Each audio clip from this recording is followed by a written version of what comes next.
Hello everyone, কেমন আছো তোমরা সবাই? আশা করছি সবাই খুব ভালো আছো। আজকের ভিডিওটাতে আমরা দেখব যে ফুড এসআই যে দুর্নীতি হয়েছে, এই দুর্নীতির পরে আমি জানি যে অনেকের কিন্তু এই ডিমোটিভেশন একটা ক্রিয়েট হয়েছে। প্লাস আমাদের পারিপার্শ্বিক সিচুয়েশনও যদি দেখি, এটা কিন্তু অনেকটাই কিন্তু নেগেটিভ হয়ে গেছে।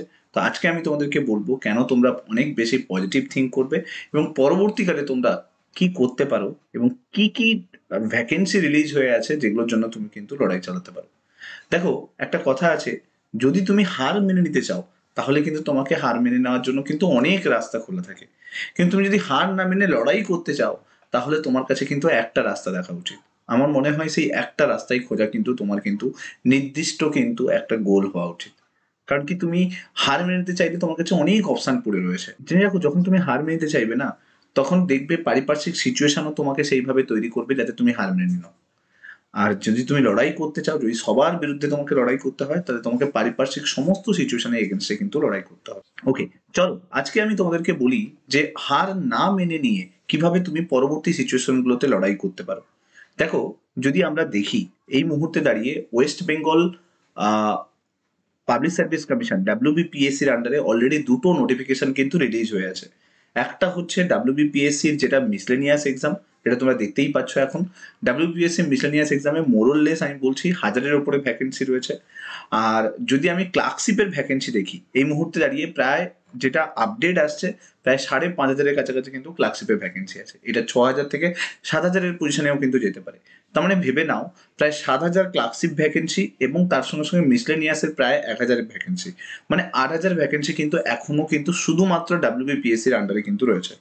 এবার যদি ফেয়ার ওয়েতে এক্সাম হয় তাহলে হয়তো তোমার অনেক ভালো একটা বেস্ট চান্স কিন্তু থাকবে, অপরচুনিটি কিন্তু থাকবে।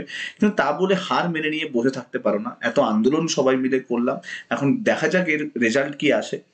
কিন্তু হার মেনে নেওয়া নয়, ঠিক আছে? কারণ তুমি যদি হার মেনে নাও, সবাই কিন্তু হাসবে তোমার উপরে, একটা জিনিস মাথায় রাখবে। এছাড়াও আমরা যদি দেখি ডাব্লিউবিপি এবং কেপি, এইগুলো মিলে যদি দেখি প্রায় 12,000 থেকে 14,000-এর কাছাকাছি কিন্তু রিক্রুটমেন্ট আছে। অর্থাৎ ওয়েস্ট বেঙ্গল পুলিশে প্রায় Kolkata police, West Bengal police এবং কলকাতা পুলিশের সাব ইন্সপেক্টর, এই তিনটে মিলে প্রায় 14,000-এর বেশি রিক্রুটমেন্ট আছে। তাহলে 14,000 ওইদিকে রিক্রুটমেন্ট, ক্লার্কশিপের প্রায় 6,000 রিক্রুটমেন্ট, প্রায় 20,000 রিক্রুটমেন্ট, অ্যান্ড তার সঙ্গে সঙ্গে মিসলেনিয়াসের 1,000, মানে প্রায় 21,000 রিক্রুটমেন্ট কিন্তু রয়েছে। এই মুহূর্তে দাঁড়িয়ে ভোটের পরবর্তী সময়ে 21,000 রিক্রুটমেন্ট কিন্তু তোমার জন্য ওয়েট করছে। এবার তোমার কাছে ডিসিশন নিতে হবে যে তুমি এই সমস্ত কিছুকে, এই যে রিক্রুটমেন্টটা সামনে আসছে বা অপরচুনিটিগুলো সামনে আসছে, সেগুলোকে ফেলে দিয়ে লোকে যা বলছে যে নেগেটিভ এনভায়রনমেন্ট চারদিকে ক্রিয়েট হয়ে রয়েছে, সেটাতে গা ভাসাবে না এই 21,000-এর জন্য লড়াই করবে। আমার মনে হয় যদি মৃত্যুবরণ করতে হয় না, তাহলে লড়াই করে মৃত্যুবরণ করা উচিত। এমনি নর্মাল ওয়েতে তো সবাই মরছে, তাই না?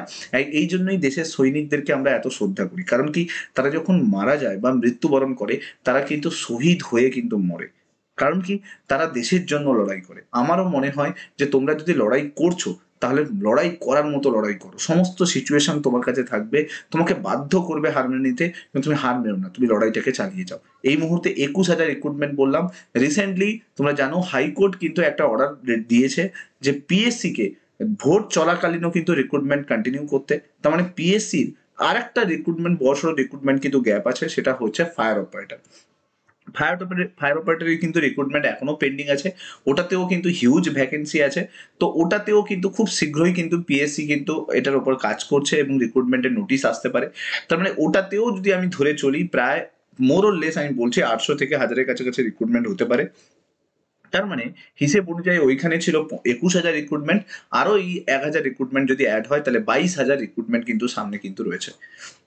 এবার তোমার ডিসিশন হবে যে তুমি কি এই 22,000-এর জন্য সবকিছু ছেড়ে ছুড়ে সবকিছু করবো অথবা মরবো, এই পণ নিয়ে লড়াই করে নেমে পড়বে, না এই নেগেটিভ এনভায়রনমেন্ট, লোকে অনেক কথা শোনাবে, টাকা দিয়ে সমস্ত কিছু হচ্ছে, ওএমআর সমস্ত কিছু জালিয়াতি হচ্ছে, পরীক্ষাতে জালিয়াতি হচ্ছে, এটাতে গা ভাসাবে। এটা তোমার কিন্তু ডিসিশন নেওয়ার সময় হয়ে গেছে। তো নিজের জন্য লড়াই করব, আমি বলবো যে শুধুমাত্র নিজের জন্য লড়াই করো।